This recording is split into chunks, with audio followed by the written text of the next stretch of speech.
1975, there was a show in Paris at the then Orangerie. It was a museum that has been changed now.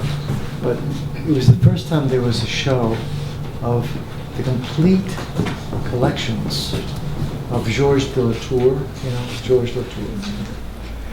And I got there at 9 o'clock in the morning, and I was the first one in, and I was the last one out, 9 to 5.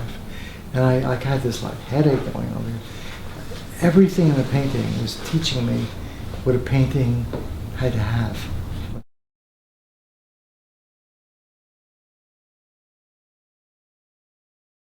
Where in art does somebody answer everything? You see, I mean, to me, Latour answers everything. He answers space, lighting, form, color, paint application, the whole thing. So he's the complete painter.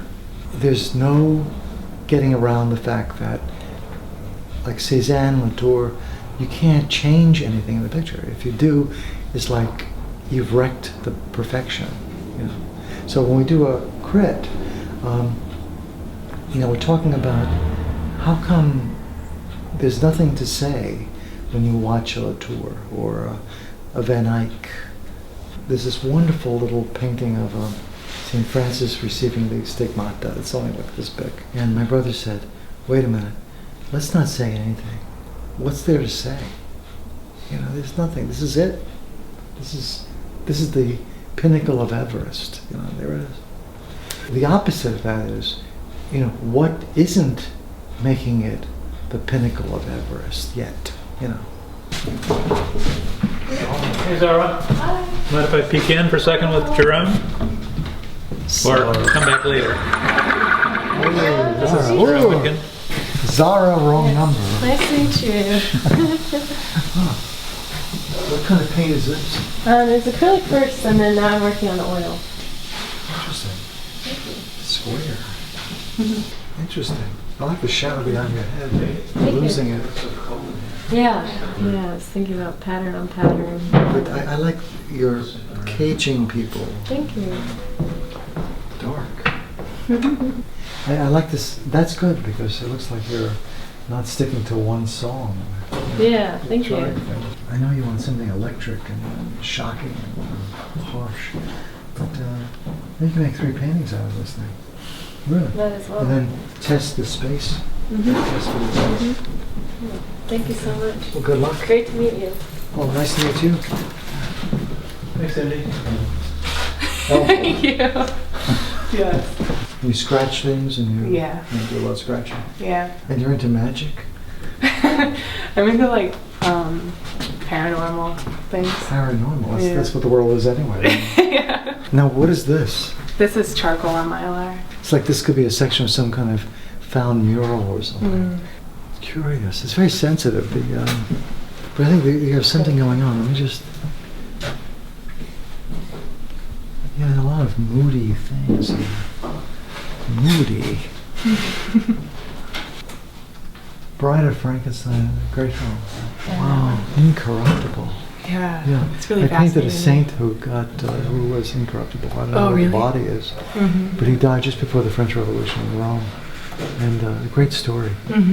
But Boris Karloff. I love Boris Karloff. I once had lunch near him in a little restaurant in New York. It's funny, and I didn't want to bother the guy because in New York you don't interfere with him. Yeah. But he was like eating, and he was a very jerky kind of guy. He kind of moved weird, and he was a perfect Frankenstein. Yeah. Poor guy. I mean, that's all he could do is be Frankenstein. But I think one thing I'll leave with you as advice is make something that makes you feel it's a waking dream. It's really real. Nice to meet you. Me too. Nice. Leonard Anderson. Leonard Anderson. Randall Cave's old prophet, Brooklyn. Leonard Anderson. Yeah, I'll show you. It's very subtle, but they do have that resonance of the poetic of quietude in Leonard's work. I met him in Rome in 1961. He was at the American Academy. So was I. I was totally broke. And I had collections of stuff I bought at the flea markets, like puppets or little carvings. And he actually took one of the carvings and began to cry looking at it. He was very, very delicate. And he was working on that big picture of the accident, the girl running out of the thing. Yeah, sure. That was his big picture. Yeah. And he had gone to Pompeii, came back, and then changed the whole palette because of the Pompeii paintings. Leonard Anderson, you'll like it. Yeah, thank you. And good luck to you. I appreciate it. You like Odd Nerdrum? I do. You know, I'd like to see this painting like 4 more feet there and 2 more feet there. Whoa, that would be cool. A lot of people start a picture with the figure and not the figure and ground. So the idea of backing off and seeing her with the expanse of the horizon, and then the dress becomes even bigger. Yeah. And you're painting very nicely, though. Oh, that's Julio right there. Yeah. I mean, this is almost Bouguereau. You know, this is very Frenchy. This architectonic approach to the figure, like now, when do we start going to them? And when do we start feeling we have air around them? You know? Take favorite paintings of yours, put a tracing paper over it, plot out over the pencil where the figures are, and what's left is the space. Because if you took the figures out, you would not have an interesting landscape. Right. Okay, that's helpful. I'll send you a bill. Thank you. It's really a privilege to meet you. Wow. Thank you. Admire your work. You know, when I'm in my own studio, I think, you know, no one was thinking about me because I can't figure this damn thing out. I feel that way. Well, that's something. I think we live in an age where we see screens like smartphones or television or whatever, and it's all like the subject is the subject. But you know, when you make a painting, I think the responsibility is investigate a space first, and then you put your actors in the space. It's form and not form and the ground. See. And the same thing with that picture, which is really interesting. That picture could be so more interesting if, you know, if like we had something here and like 4 feet more of that or something. We'll see what happens. All right. Thank you. Katie Schmidt.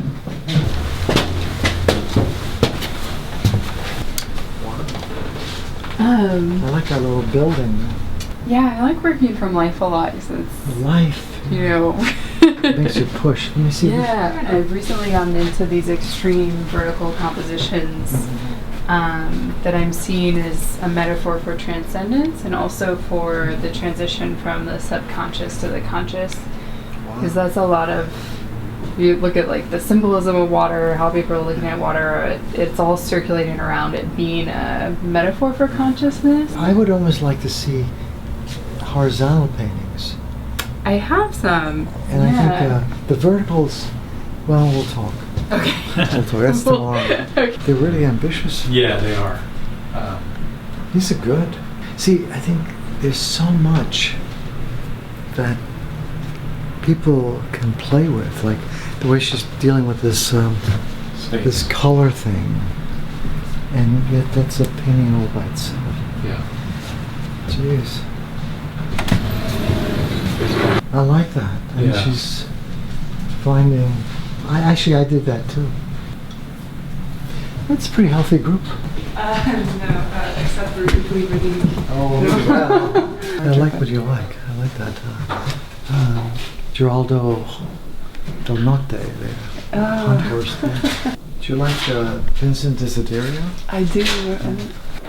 See, I want people to paint from both the photograph and from real life. A great book I'll recommend is a book called Lives of the Saints.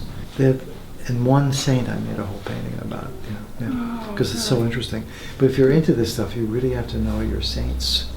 A photograph can give you a picture like those two ladies. How do you redesign the space so it really is as intriguing as their legs? And I think that's where you have to look at art, not for the forms, but for the space that will hold the form, like the ground plane and all that stuff.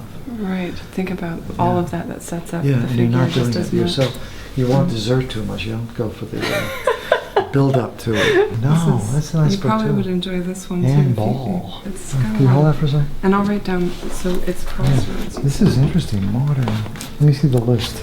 Um, Are you in the book too, or? oh no! Oh my gosh! Thank you so much, Jerome. Oh, thank you. You know, it sounds very romantic. Every time I work on a picture, I think, this is my last painting. I might as well get something, you know? I mean, go down with your ship, you know, make it happen. If I don't make this painting, you know, all right, hit me with a truck. I mean, I owe it to many things to make that painting.